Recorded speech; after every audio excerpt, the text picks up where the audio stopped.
The most iconic, heartbreaking image in modern history is a total lie. We have all seen the footage, burned forever into the collective memory of the world. Two young boys, 15 and 12 years old, dressed in oversized black suits, walking behind their mother's coffin through a sea of billions of staring eyes.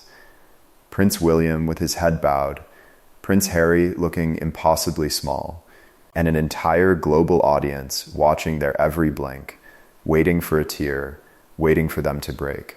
For decades, the British monarchy held this up as the ultimate symbol of royal duty, stoicism, and grace under pressure. But Earl Charles Spencer, Princess Diana's younger brother, has completely shattered that myth, exposing a dark, corporate-level manipulation that took place behind palace doors. The entire foundation of that historic march was built on an absolute fabrication, a calculated boardroom deception designed to neutralize the one man who tried to protect those grieving children from a global media circus. If you want to understand the raw truth behind the crown and track every shifting dynamic inside the palace, hit that subscribe button right now and join us here at Crown Watch. The image of that funeral procession did not just happen naturally. It was engineered. In the frantic, chaotic days between Diana's tragic death in Paris and her state funeral, a burial committee was working tirelessly inside Buckingham Palace to map out the logistics. Charles Spencer was on the phone with a senior royal courtier, sorting through the overwhelming details of the service, when the plan to have William and Harry walk behind the casket was casually dropped into the conversation. The palace official brought it up as if it were a perfectly normal, sensible, and expected request. Spencer's reaction was instantaneous and visceral. He screamed a firm, absolute no. He told them directly that his sister Diana would have been horrified at the thought of her sons being put through such a public ordeal. Spencer saw the plan for exactly what it was: a grotesque parade of grief-stricken children staged purely for the television cameras. He argued passionately that forcing two boys, completely shattered by the rawest trauma of their young lives, to march in a straight line while millions of strangers wept at them was profoundly unnatural and borderline cruel. But the palace's response to Spencer's furious protests was ice cold. There was no room for discussion, no empathy, and no consideration for trauma-informed care. The courtier simply fired back with a chilling declaration: "It has been decided." Spencer refused to back down easily. He kept pushing against the machine, demanding they reconsider the long-term psychological damage this public spectacle would inflict on his nephews. He knew his sister's deep resentment toward the rigid constraints of the institution. And he knew that putting a 12-year-old child through a multi-mile state funeral march was a recipe for decades of mental trauma. But during the intense back and forth, the palace deployed a devastating counter-argument that completely shut down Spencer's defenses. He was told flatly that Prince William and Prince Harry themselves had explicitly stated they wanted to do it. That single sentence changed the mathematics of the situation for Charles Spencer entirely. If his nephews, despite their extreme youth and overwhelming grief, had made a conscious, autonomous choice to say goodbye to their mother in this public, agonizing way, who was he to stand in their way? He wanted to protect them.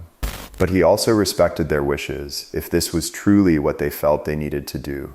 Believing he was honoring the boys' personal decision, Spencer dropped his protests and stood down. The tragic twist, which has only recently been exposed by Prince Harry himself, is that the boys were never given a choice, not even close.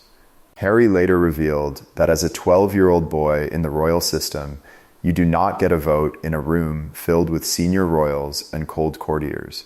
You are not consulted, you are commanded.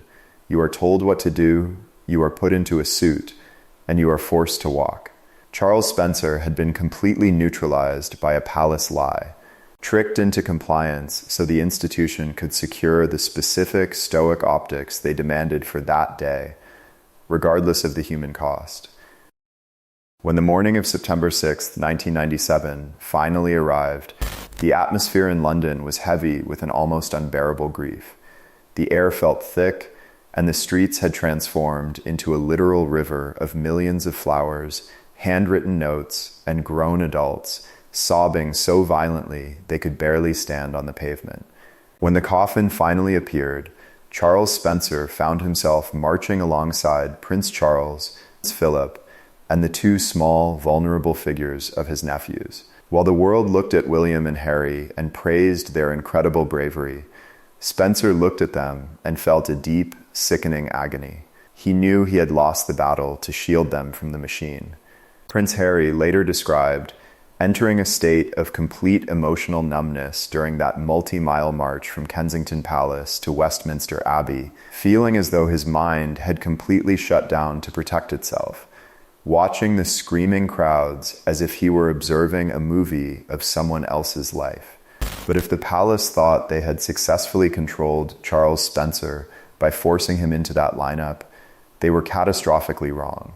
When he stood up at the pulpit inside Westminster Abbey, he delivered a eulogy that effectively drew a line in the sand that the royal family is still trying to scrub out to this day. Standing at that podium, right in front of the entire royal family, Spencer did not speak about Diana as a distant historical figure. He spoke for her in the present tense, famously branding her the most hunted person of the modern age. He didn't just blame the paparazzi chasing her through that Paris tunnel. He leveled his sights directly at the cold structures and rigid institutions that had failed to protect her while she was alive. With the Queen sitting stone-faced and Prince Charles staring blankly ahead, Spencer made a fierce, global promise. He declared that Diana's blood family, the Spencers, would step in to ensure her sons were protected and guided, explicitly stating they would not allow the boys' souls to be immersed in the machinery of the crown. It was an unprecedented direct challenge to the monarchy's authority, delivered on their own sacred turf. The reaction inside the Abbey was something completely unheard of in the history of British royal protocols. A wave of thunderous applause started outside, rippling through the massive crowds listening on loudspeakers in the streets. And then it crept right through the heavy doors of Westminster Abbey. Dignitaries, celebrities, and ordinary people in the pews began clapping in a spontaneous, defiant roar of agreement. Spencer had given a voice to a furious, grieving public that felt Diana had been deeply wronged by a cold establishment. Sadly, Spencer would later admit that keeping that grand promise proved to be functionally impossible. The moment the funeral ended, William and Harry were already hardwired into the inescapable royal system. There was no legal mechanism for a maternal uncle to extract the heirs to the throne from the custody of the crown. The monarchy controlled their education, their schedules, their public narratives, and their futures, leaving Spencer to watch from the sidelines. To truly understand the intense fury behind that eulogy, you have to look at how the royal family handled the immediate aftermath of the crash on August 31st. When the Mercedes crumpled inside the Pont de l'Alma tunnel, Charles Spencer was asleep thousands of miles away in South Africa.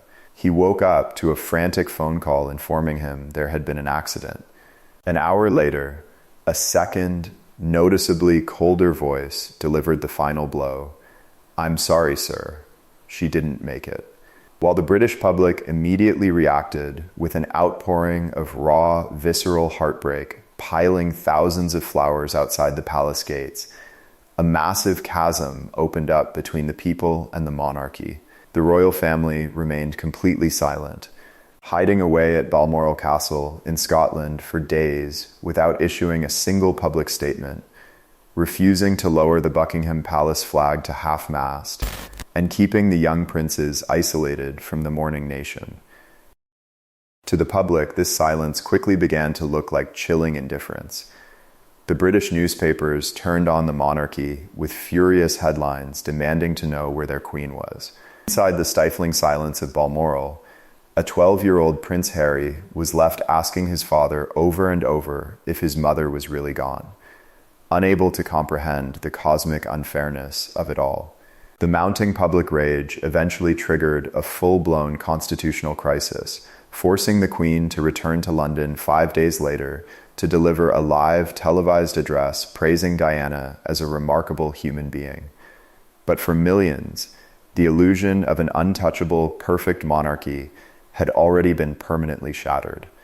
The divide between Diana's warmth and the palace's rigid distance had become a canyon. This deep-seated resentment is exactly why Charles Spencer never softened his criticisms of the royal family. He firmly believed that from the moment Diana married into the institution as an innocent 19-year-old girl, she was thrown into a cold, unyielding system designed to break her spirit. She was expected to perform, smile for the cameras, and suppress her personal pain, while the institution ignored the fact that she was being actively hunted by the press and stripped of her proper security detail after her divorce. Spencer's eulogy statement that Diana needed no royal title to continue to generate her particular brand of magic was a polite way of telling the Windsors that they needed her far more than she ever needed them. He exposed the fact that before her death, a deeply distressed Diana would call him crying, describing an overwhelming loneliness and a feeling of being completely trapped inside a system where no one was listening. Decades later, that exact same historical tragedy would come completely full circle through her youngest son.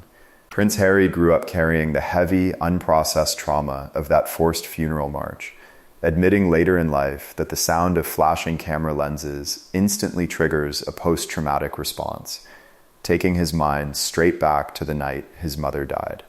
When he met and married Meghan Markle, Harry watched in absolute horror as the exact same institutional patterns began to repeat themselves. He saw the same relentless media attacks, the same internal palace leaks, and the exact same lack of support from the royal household. Recognizing the chilling parallels to his mother's downfall, Harry refused to stand by and watch history repeat itself. In 2020, Prince Harry made the monumental, shocking decision to step back from his senior royal duties and physically remove his family from the United Kingdom, relocating to America. While the establishment viewed this as an act of ultimate rebellion, for Harry, it was a matter of pure emotional and psychological survival. He was finishing the escape his mother had tried so desperately to execute before her life was cut short. Charles Spencer, who had spent decades watching his promise to protect the boys get blocked by the palace machinery, quietly understood the gravity of Harry's choice. The sacred vow Spencer made at the pulpit of Westminster Abbey could never be fulfilled within the rigid walls of the palace system. It could only be achieved by leaving that system behind entirely. It is a profoundly tragic, full-circle conclusion to a story that began with a devastating lie told to an uncle about a walk behind a coffin, and the fact that the palace still refuses to take accountability for who actually manufactured that lie remains the darkest, most telling detail of all.